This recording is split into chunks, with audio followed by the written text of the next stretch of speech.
You know what are the three hardest words to say in the English language? I'm not talking about I love you. I'm talking about I was wrong. It's so tough, right?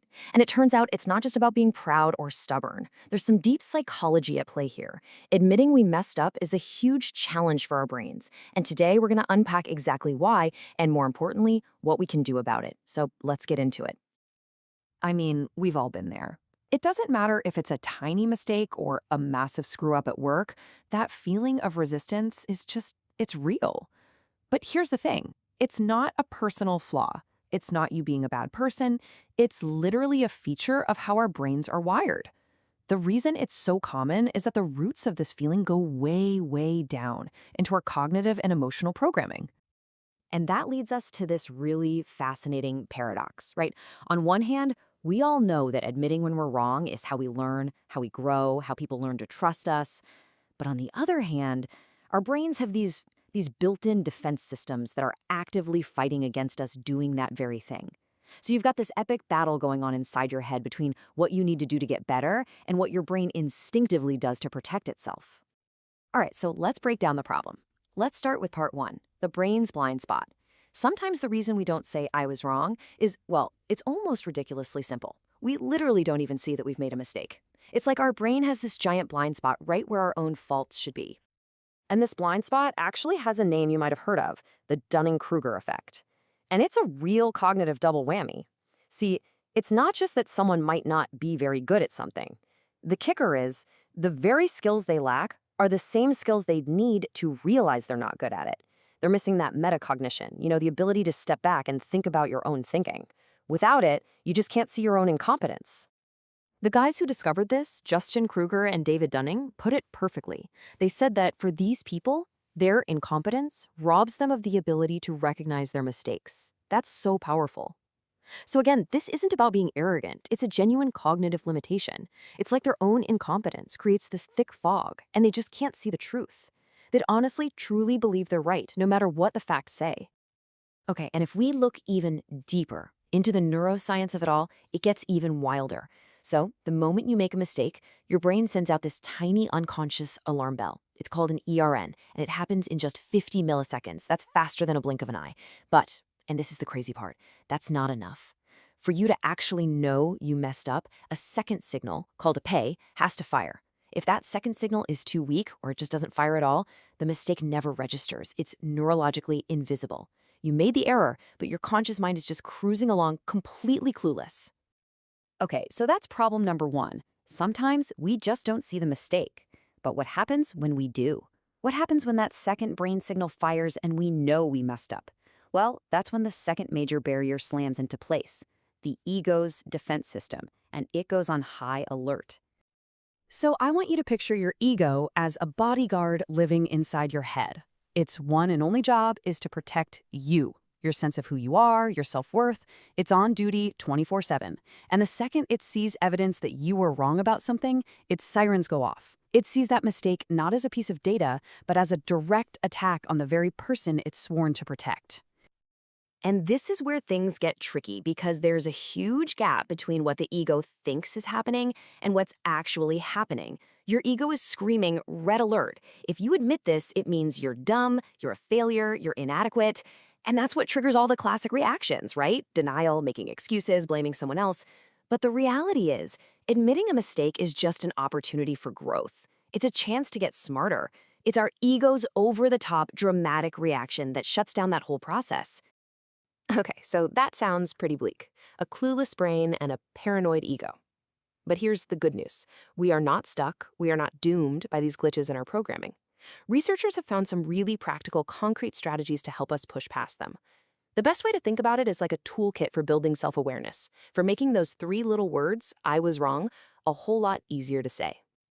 So inside this toolkit, you've got four really powerful tools: self-affirmation, developing a growth mindset, practicing intellectual humility, and using structured reflection. Now, they all kind of work together, but for now, we're going to zoom in on two of the big ones that really lay the foundation: growth mindset and self-affirmation. First up, growth mindset. This is an absolute game changer. See, if you're in a fixed mindset, a mistake feels like a verdict. It feels like a stamp that says you are not good enough. But if you can shift to a growth mindset, a mistake is just information. It's data. It's a signpost pointing you toward what you need to work on next. And get this, the research shows people with a growth mindset have stronger pay signals in their brain. Remember that second signal? They literally pay more attention to their errors on a neurological level. And the second tool is self-affirmation. This one is so cool because it works directly on that paranoid bodyguard, your ego. Here's how it works. You just take a minute to think about what's really important to you, your core values. Maybe it's being a good friend, or your creativity, or your work ethic. By doing that, you're basically telling your ego, hey, chill out. Our self-worth is solid. It's not based on this one little screw up. And when the ego feels safe, its defenses come down. And suddenly, you're way more open to hearing feedback without freaking out. So, why bother with all this? Why do the hard work of training your brain and calming your ego? Because the payoff is huge. Getting good at admitting you're wrong has massive real-world benefits. This isn't just some feel-good exercise. It makes you better and more effective at pretty much everything. When you look at the benefits, they really fall into three main buckets. First, cognitively. You just learn way faster. Mistakes become lessons instead of failures. Second, socially. This is a big one. Your credibility skyrockets. People trust people who can admit they messed up. And finally, personally. You become more resilient. You're just less fragile because your entire identity isn't on the line every single time you make a mistake. And that really is the key takeaway here.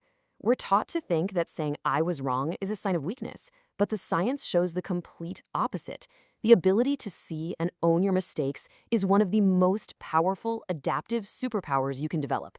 It is the engine of learning, it's the bedrock of trust, and it's absolutely essential for real growth.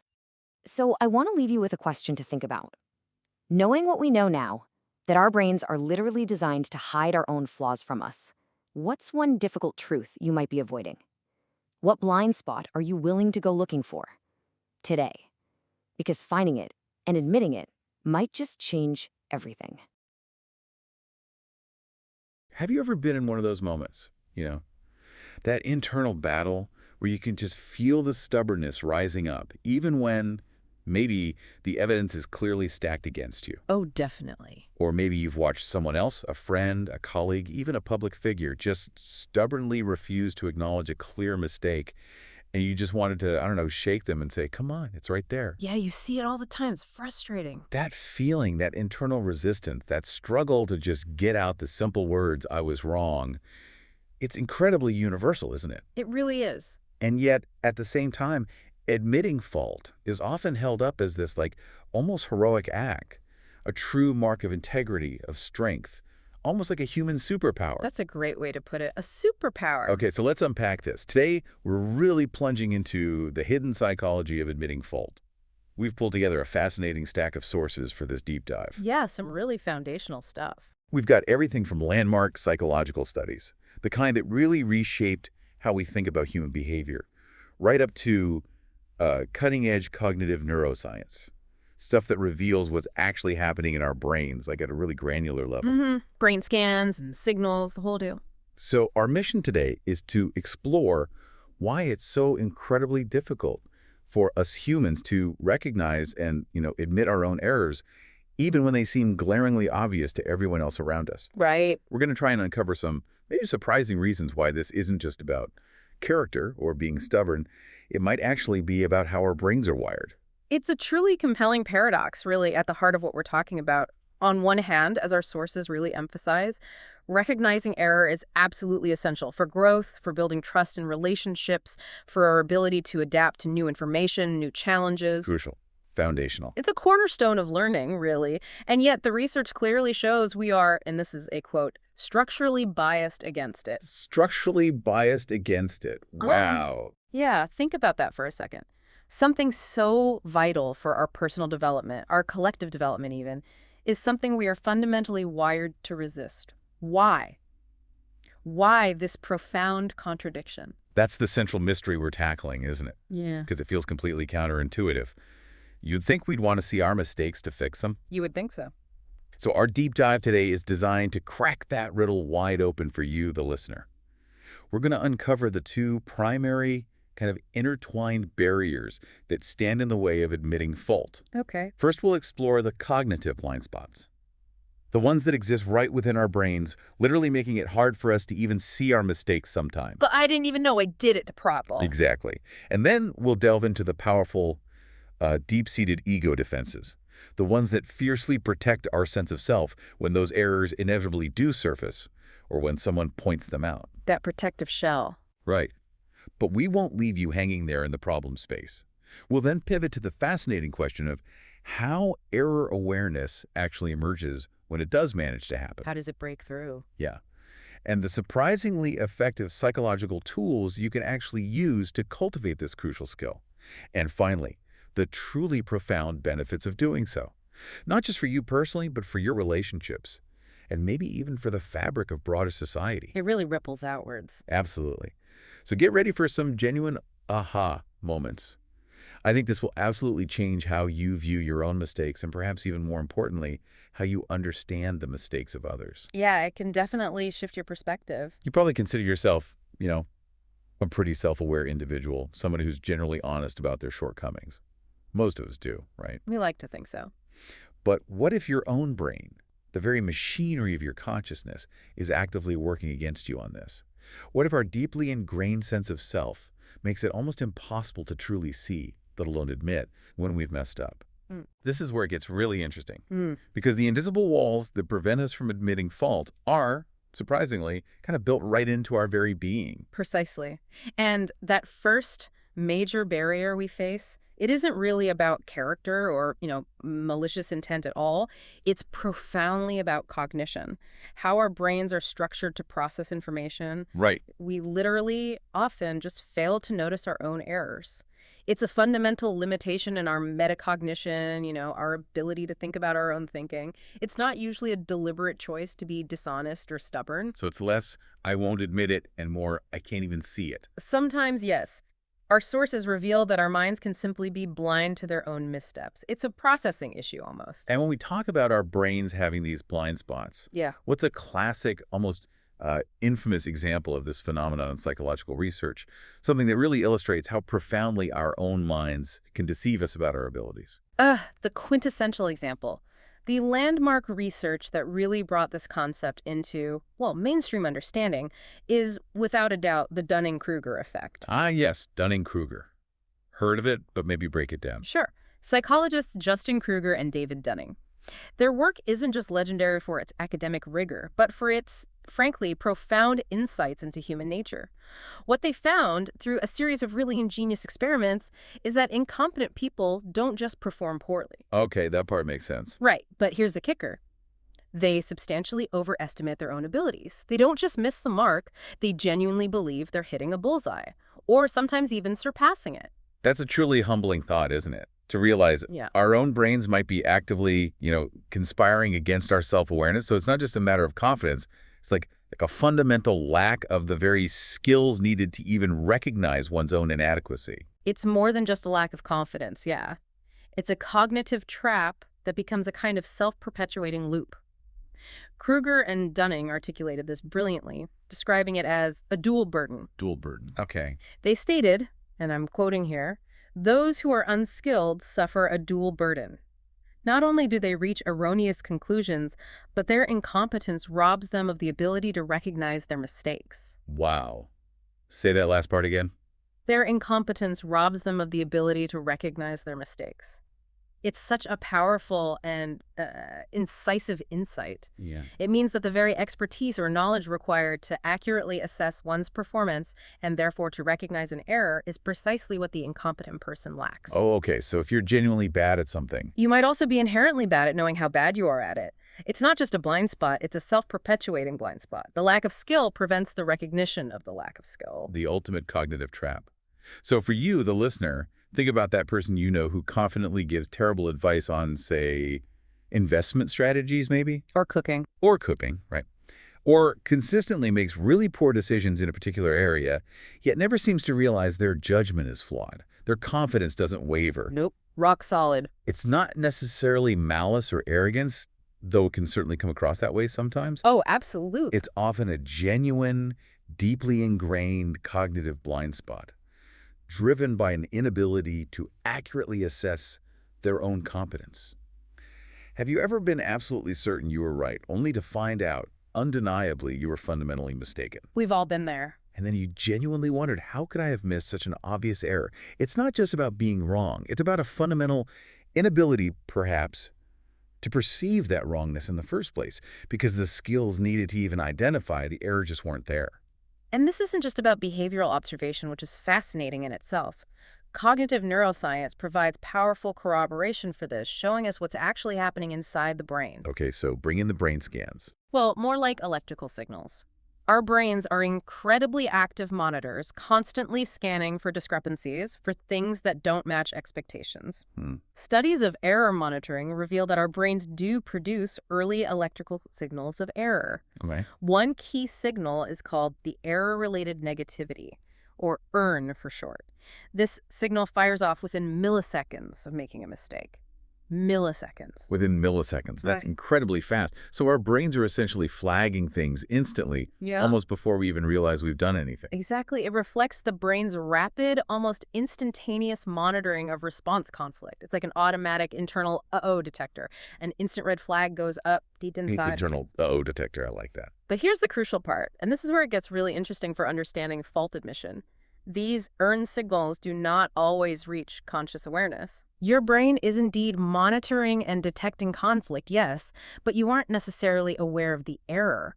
Think of it like a background process happening on your computer's operating system. It's running, doing checks, but you don't see it unless it throws up a specific notification. Got it.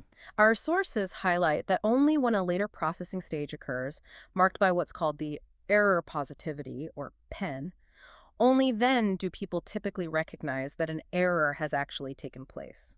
PIN, error positivity. Without this later PEN signal, that fault recognition remains, in the words of the researchers, neurologically silent. Neurologically silent. That's such a profound phrase, and it really drives home the idea that many mistakes we make simply fly under our conscious radar. Exactly. It's not a choice to ignore them. It's how our brain processes, or maybe fails to fully process, that information for conscious recognition. You simply can't admit something you don't even know you did. Yeah. It's a very real physical barrier to self-awareness. It absolutely is. So, okay, we've talked about these almost automatic, unconscious cognitive blind spots, the neurologically silent errors.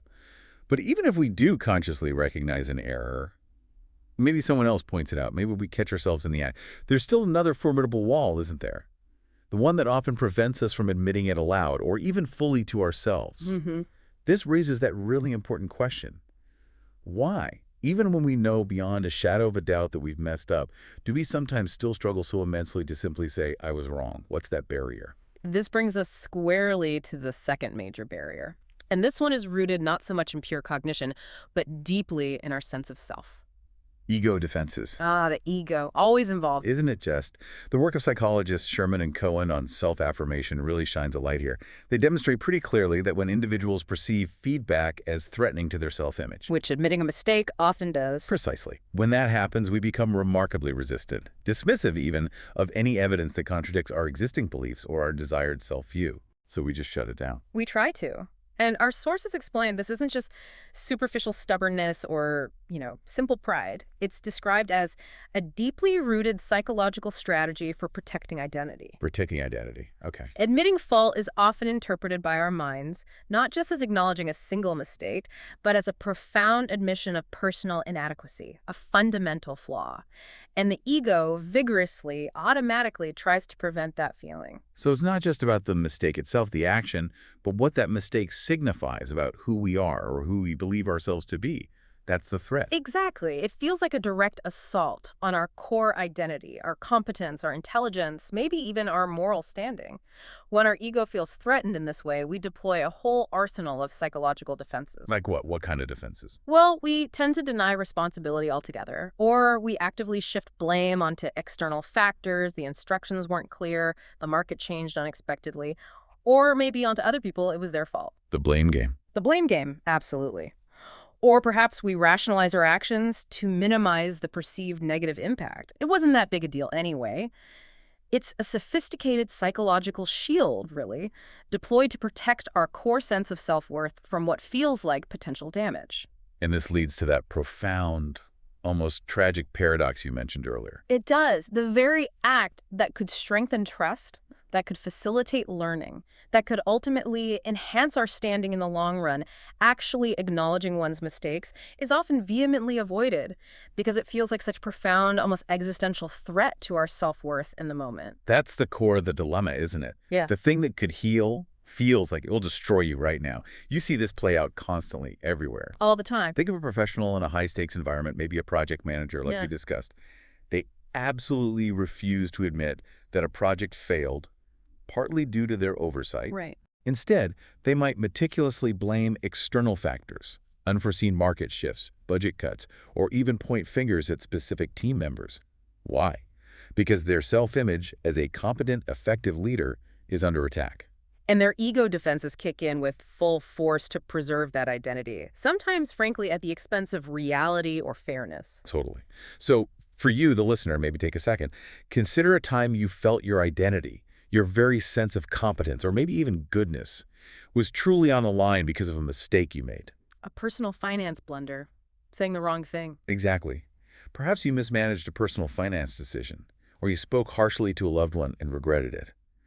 Remember that intense discomfort you felt, that almost overwhelming urge to deflect, to justify, to minimize the error. That squirming feeling. Yeah, that's squirming. That's your ego's defense mechanism operating at full throttle. It's a powerful, almost primal response designed to protect you from what it perceives as a potentially devastating blow to your self-concept. And understanding that mechanism, recognizing it when it happens, is really the first crucial step toward maybe disarming it, or at least managing it better.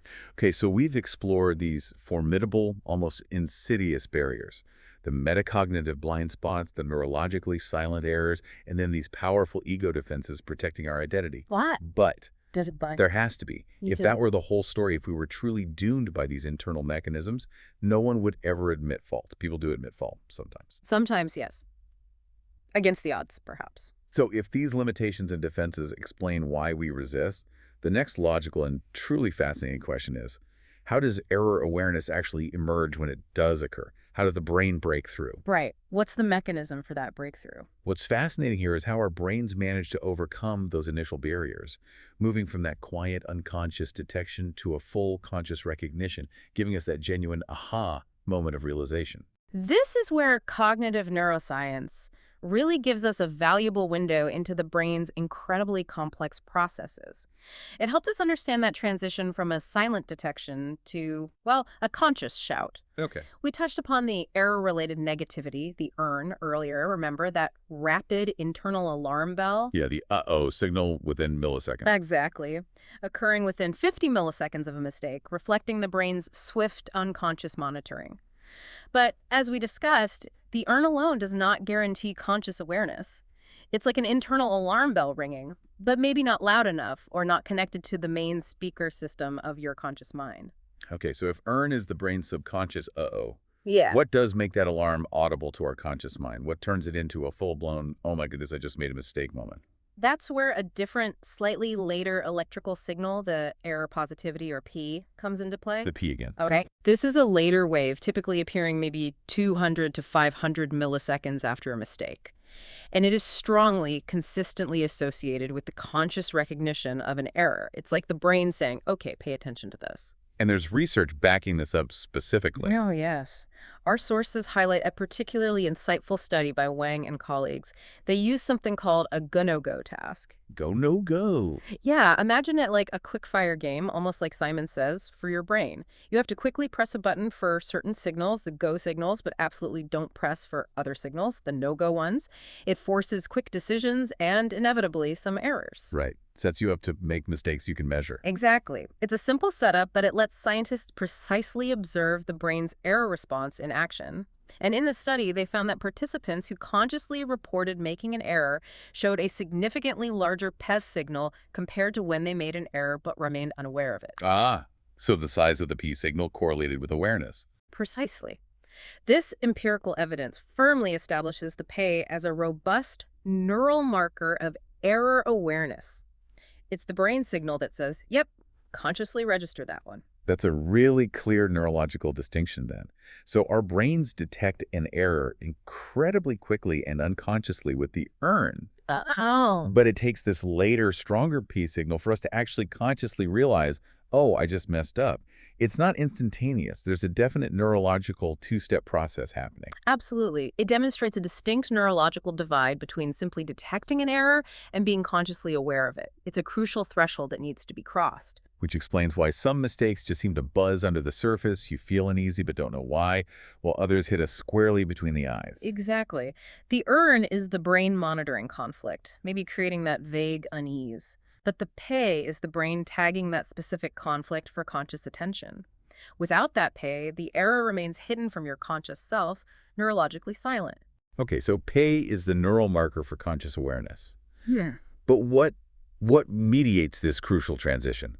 What helps the brain bridge that gap from the unconscious earn, to the conscious pay? Is there something else going on? That's where more recent and really exciting evidence points towards specific brain rhythms, brainwaves essentially, specifically theta band oscillations. Theta band oscillations. Okay, what are those? These are distinct brainwave patterns operating at a particular frequency, around 4 to 8 hertz, 4 to 8 cycles per second, Mhm. and they're known to play a significant role in cognitive control, memory, and learning. Right. Wang and colleagues in the further research on this found that significantly stronger theta power, meaning more synchronized activity in these specific brainwaves, was observed when people were aware of their errors compared to when they were unaware. So more theta activity means more likely to be aware of the mistake. It strongly suggests that yes. It implies that the early error monitoring, perhaps linked to the earn, relies on the synchronization and the sheer strength of these theta rhythms to actually generate that conscious awareness, perhaps culminating in the pace signal. Okay, so it's almost like the brain's internal rhythm section has to get into a really tight, strong groove for the mistake to become truly noticeable. That's a fantastic analogy, actually. Yeah, it's like a certain cadence or beat has to be hit loud and clear for the mistake to cut through the noise and reach our conscious mind. If those rhythms aren't quite right, if they're too weak or maybe out of sync, the error might just stay quietly in the background, out of our conscious reach. I love that. The brain's rhythm section, you need to sync up. So putting all these fascinating neurological pieces together, the earn, the P, the theta waves, we have a clear and powerful two-stage model emerging from the neuroscience. Precisely. It crystallizes nicely.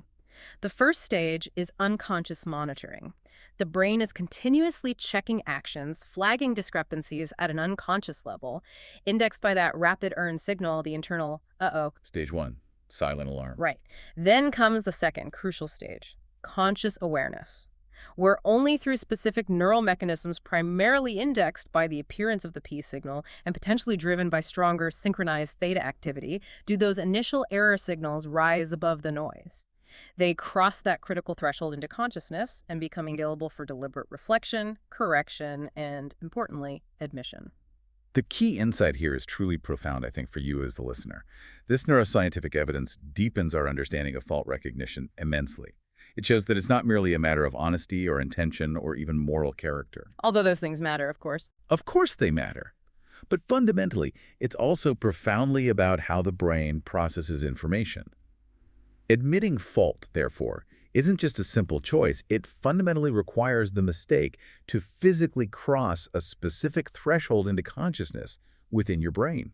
Without that neurological event actually happening, the best intentions in the world won't make you aware of an error you literally cannot perceive. And this explains so much of our everyday experience, doesn't it? Especially those moments of delayed realization. Totally. This is why you might have that nagging feeling that something is off, that vague sense of unease, but you can't quite put your finger on what the mistake was or even if there was one definitively. Your earn might be firing, but no P. Right. Or why sometimes an error only hits you minutes, maybe even hours after you've made it, like a sudden delay in recognition, sometimes when you're totally relaxed, like in the shower or driving. Exactly. Your brain was working on it in the background. Those earn signals were likely firing back when it happened.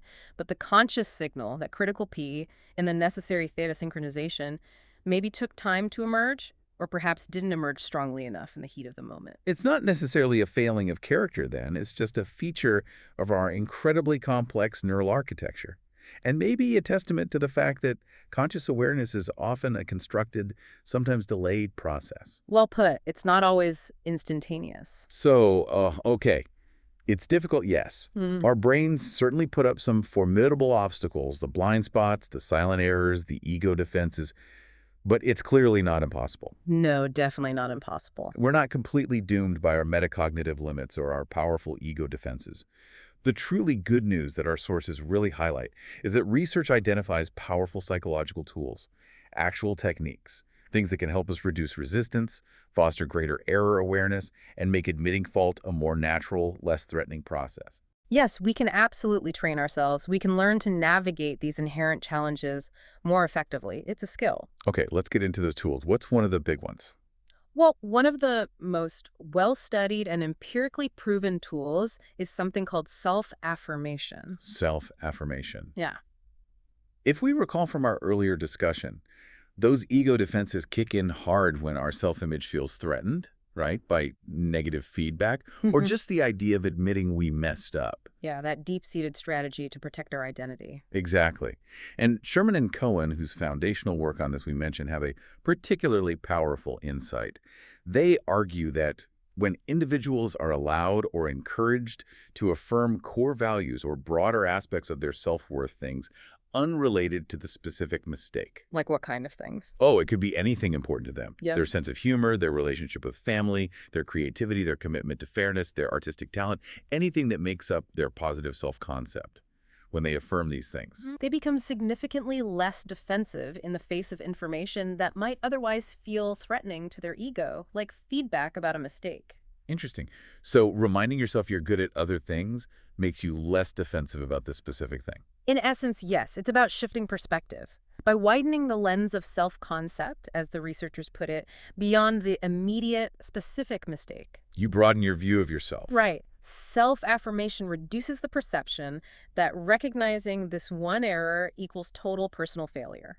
This is absolutely key. You can admit you made a mistake in this instance without feeling like you are fundamentally a bad, incompetent, or worthless person overall. It creates a crucial psychological safety net for your ego. That makes so much sense. It detaches the specific error from your overall self-worth. Exactly, and empirical studies have actually proven this works. Participants who completed short value affirmation exercises, maybe just writing for a few minutes about a time they demonstrated kindness, or reflecting on their commitment to justice.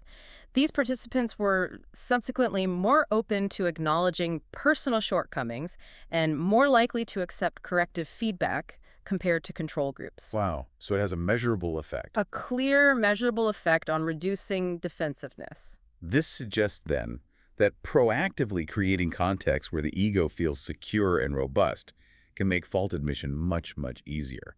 It's not about being less honest. It's about being psychologically able to be honest because your core self doesn't feel like it's under existential attack. Precisely. So, practically speaking, for you, the listener, maybe before a difficult conversation where you anticipate needing to admit a mistake, take a moment beforehand, maybe just 5 minutes. Reflect on what you truly value about yourself, what you're proud of in other areas of your life. Your dedication to your family, your creativity, your resilience, and bouncing back from past challenges. Whatever resonates. This isn't vanity. It's a legitimate, research-backed psychological tool. It prepares your mind, strengthens your broader self-concept, and helps reduce that immediate defensive shutdown response, making space for honesty and learning. It primes the pump for openness. Another incredibly important psychological tool, and one that many of you listening might already be familiar with conceptually, is the growth mindset. Ah, Carol Dweck. Yes, exactly. Championed by the renowned psychologist Carol Dweck. This is the core belief that our abilities, our intelligence, they aren't fixed, immutable traits set in stone at birth. Right, not just you have it or you don't. No. Rather, they're qualities that can be developed and enhanced through dedication, effort, learning, and hard work. You can get better. Many of our listeners probably know the basic idea, but what's truly groundbreaking, maybe surprising, is the neural evidence that we've uncovered in our sources that actually backs this up in terms of error processing. Yes. Research by Moser and colleagues, for instance, found something fascinating. Individuals identified as having growth mindsets displayed stronger neural responses to mistakes. Specifically, in that error positivity component we just discussed, the signal linked to conscious error awareness. So their brains literally react more strongly, more consciously to errors. It appears so. They're not only more neurologically attentive to errors, but the study also showed they were more likely to improve performance on subsequent trials. Their brains lit up more efficiently in response to mistakes, leading directly to tangible learning and better future performance. That's incredible. A mindset literally changes your brain's reaction to messing up. It really is. And it's a direct, fascinating contrast to those identified with fixed mindsets. People with fixed mindsets tend to avoid acknowledging errors at all costs. Why? Because it proves they're fundamentally flawed. Exactly. For them, a mistake isn't an opportunity. It's interpreted as fundamental evidence of permanent incompetence, a deeply ingrained, unchangeable flaw they can't escape. So naturally, they want to hide from it or deny it. Whereas the growth mindset reframes it completely. Completely. By reframing errors as valuable opportunities for learning and improvement, the growth mindset fundamentally supports the difficult work of fault admission. It transforms the act from a source of profound shame and threat to self-worth into a constructive pathway for development and eventual mastery. It shifts the entire emotional and cognitive landscape around making a mistake.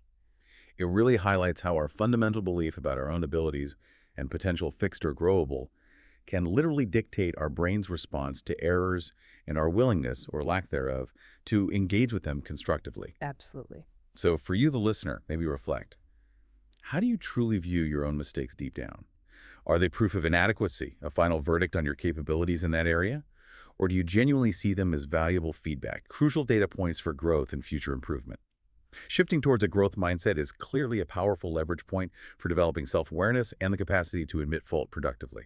And closely linked to the growth mindset, almost a cousin concept, is the crucial trait of intellectual humility. Intellectual humility. Okay, define that for us. Psychologists like Leary and colleagues define this as recognizing the limits of one's own knowledge, understanding one's own cognitive fallibility, and, crucially, possessing the willingness to revise beliefs when confronted with new and contradictory evidence. So, knowing you don't know everything and being okay with changing your mind. That's a great summary. It's an open-minded and adaptable approach to one's own knowledge and perspectives, not being rigidly attached to being right all the time. And the research supports its connection to admitting fault. Quite compellingly, studies show that individuals who score higher in intellectual humility are consistently more open to opposing viewpoints. They'll actually listen, and directly relevant here, they are more likely to admit when they are wrong. Okay, but is this just low self-esteem, like thinking you're always wrong? That's a really important distinction to make and a common misconception. You're absolutely right to ask. Intellectual humility is not the same as low self-esteem. How are they different? Self-esteem is concerned with your overall sense of self-worth, valuing yourself as a person. Intellectual humility, on the other hand, is about something subtly but profoundly different. It's about calibrating confidence to evidence. Calibrating confidence to evidence. I like that. It means ensuring your level of certainty or conviction in a belief accurately matches the quality and strength of the evidence supporting that belief. It's about striving for accuracy and being open to new information, not being self-deprecating or insecure about your overall worth. So you can have high self-esteem and high intellectual humility. Absolutely. Ideally, that's the goal. By cultivating this kind of humility, individuals are better able to acknowledge error without experiencing that crippling identity threat we talked about. Why? Because they are already comfortable with the fundamental idea that their knowledge is fallible, it's incomplete, and it's constantly subject to revision based on new data. They expect to learn and adjust. It's part of the process, not a failure. This really resonates. It's about being comfortable with the idea of not knowing everything, or even being wrong about something you thought you knew with absolute certainty, and seeing that as an exciting opportunity to update your mental model of the world rather than a personal failure. It's a powerful antidote to rigid certainty and dogma, really, a pathway to deeper understanding. Well said. And finally, beyond these powerful internal mindsets and dispositions, self-affirmation, growth mindset, intellectual humility, there are also concrete external practices, things you can do. These can act as crucial scaffolds for developing and strengthening our capacity for error, awareness, and fault admission. Scaffolds, like supportive structures.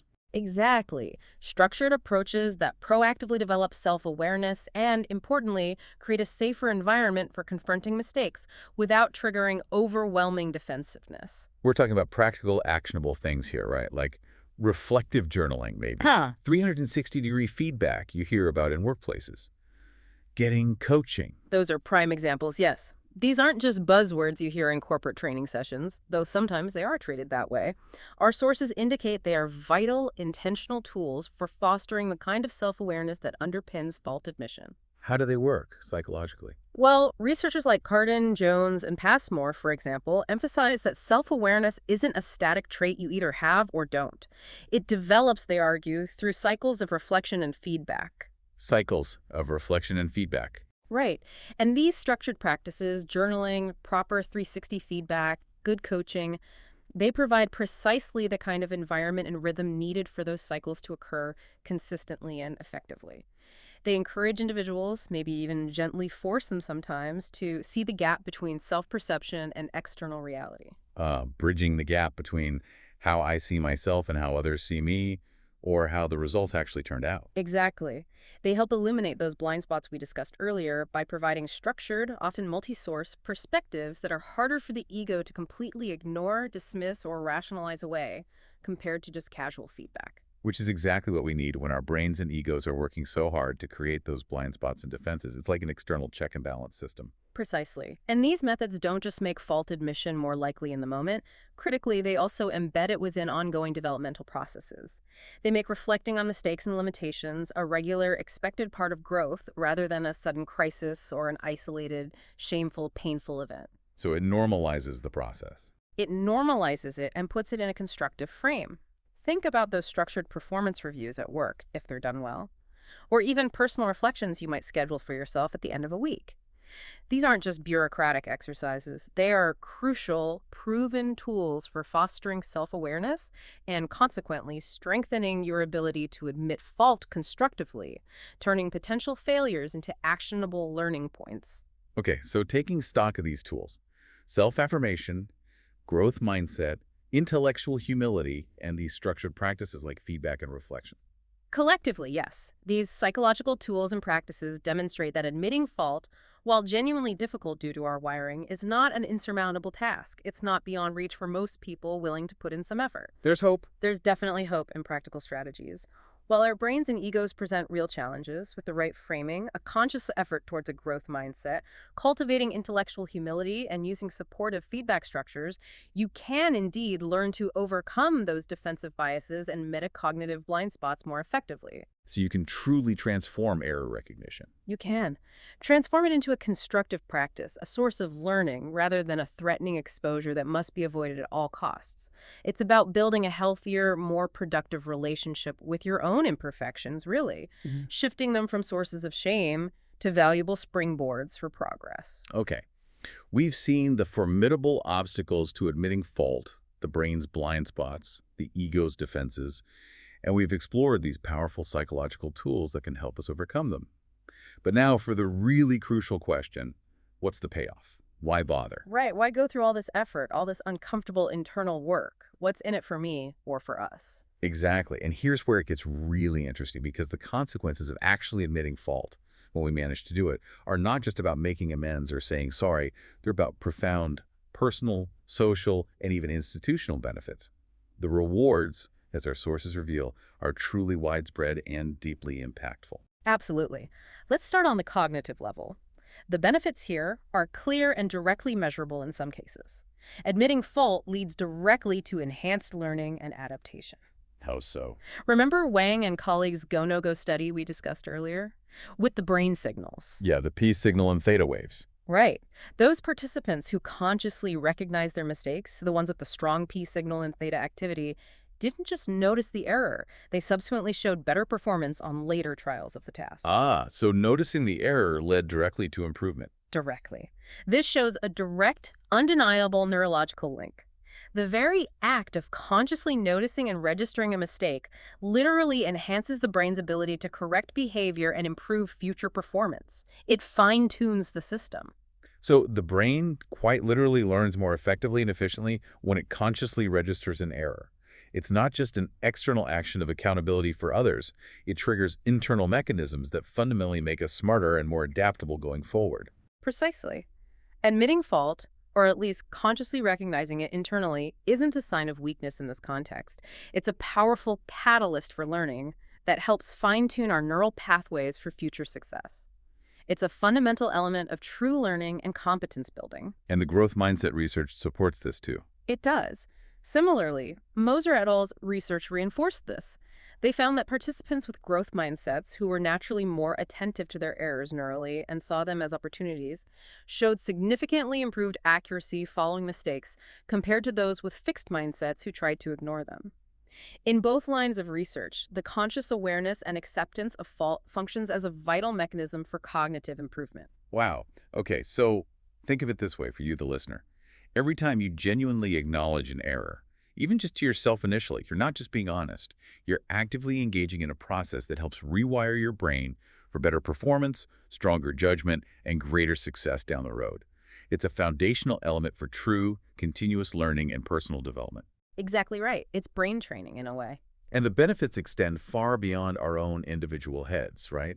They radiate outwards into our relationships, how we interact with others, even shaping broader society. It's not just about individual learning. Absolutely not. The social benefits are huge.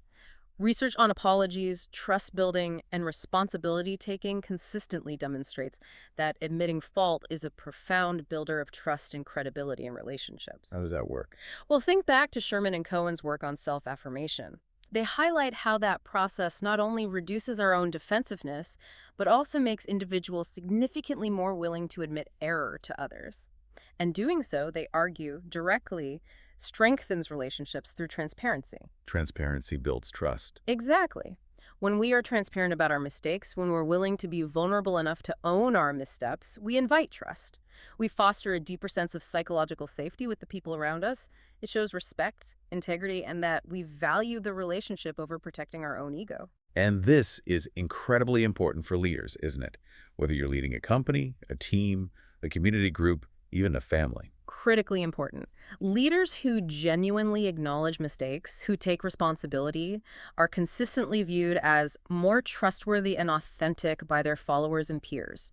It actually enhances their standing in the long run. The opposite. Conversely, those leaders who consistently deny, deflect blame, or refuse to take responsibility for errors, they risk long-term damage to credibility and ultimately erode the faith and commitment that others place in them.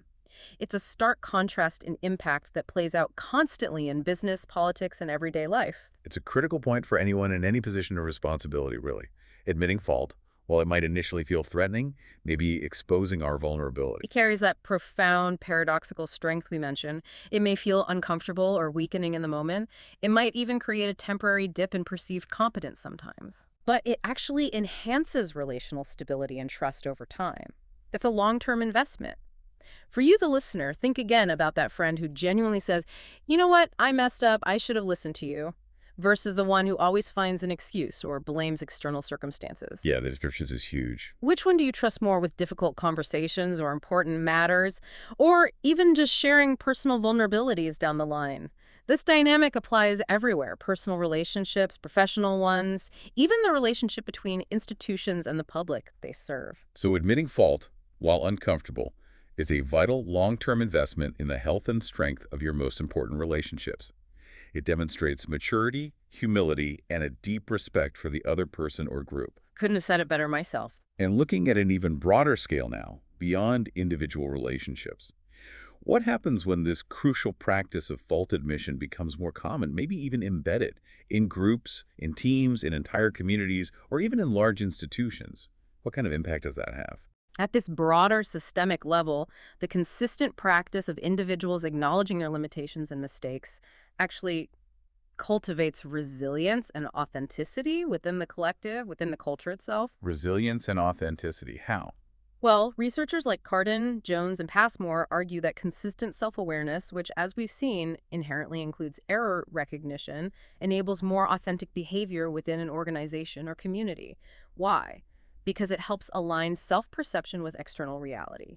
People are operating with a clearer picture. Okay. And this alignment isn't just good for individuals feeling more genuine, it creates a much healthier, more functional environment overall, fostering healthier communities and institutions. Things just work better when people are dealing with reality. So this moves beyond just individual actions creating ripples. It can actually shape the system, the culture. Exactly. When individuals, and especially those in visible leadership positions, regularly admit mistakes and take responsibility, they set powerful norms of honesty and adaptability throughout the group. They model the behavior. And that creates a different kind of culture. It cultivates collective cultures where error is seen not primarily as a source of shame or blame, but as valuable information as data points for collective learning, adjustment, and improvement.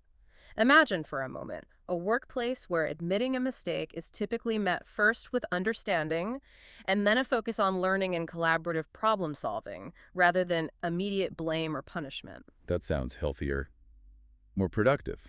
Doesn't it? Or even a family dynamic where errors are discussed openly as opportunities for everyone to learn and grow together. This deep dive really shows us how we as individuals can personally contribute to creating such environments, helping our groups become true learning organizations, making them more resilient to challenges, and ultimately more genuinely connected and effective in the long run. Wow. Okay. So summing up these consequences then. In sum, the consequences of admitting fault are profound. They affect us both immediately and over the long term. Cognitively, it demonstrably improves performance and decision-making by enhancing the brain's innate learning mechanisms. Right.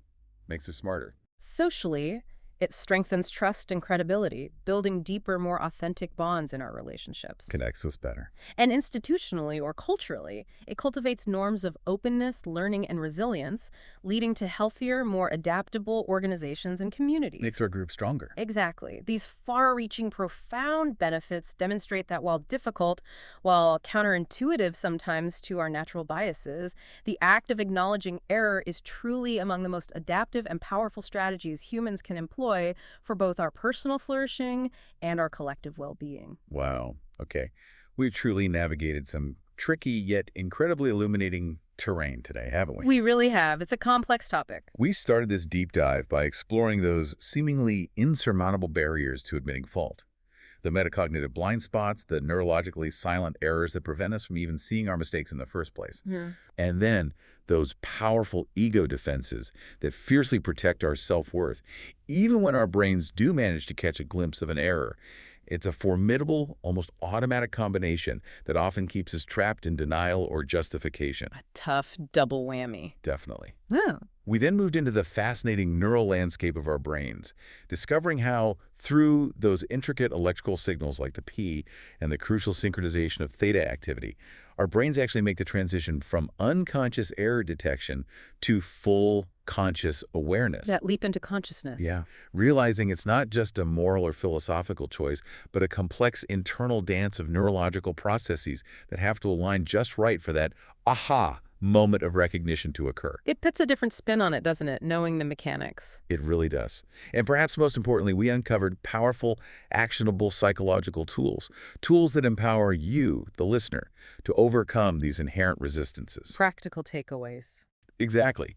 From self-affirmation that secures the ego against perceived threats, to adopting a growth mindset that reframes errors as invaluable learning opportunities, cultivating intellectual humility that keeps us open and accurate, and implementing structured feedback practices that gently yet consistently guide us toward greater self-awareness. These aren't just abstract concepts. They are practical pathways to change. Things people can actually try. For sure. And we wrapped up by highlighting the truly profound benefits, the why bother, sharper learning and improved performance on a cognitive level, Building stronger trust and credibility in your most important relationships. and the cultivation of authentic, resilient communities and institutions that learn, adapt, and ultimately thrive. The rewards are genuinely far-reaching, touching pretty much every aspect of our lives. They really ripple out. So what does all this mean for you listening right now? I guess to live without acknowledging fault is, in a way, to remain in a kind of self-constructed illusion. Maybe blind to genuine growth, potentially impervious to deeper learning, and ultimately perhaps unable to experience true authenticity in relationships. Stuck in a loop. Yeah, stuck in a feedback loop that prevents real progress. To admit error, by contrast, is to bravely step into the discomfort of truth and vulnerability, and to emerge not diminished, but actually with greater resilience, profound credibility, and a truly sharper mind. The paradox of strength through vulnerability. Exactly that. So the next time you feel that internal tug of resistance, that familiar pushback when a mistake steers you in the face, remember what you've learned today. Remember the blind spots, the ego defenses, but also the tools and the incredible rewards. What small step will you take next time to embrace that discomfort, just a little, and unlock the powerful, transformative benefits of admitting fault?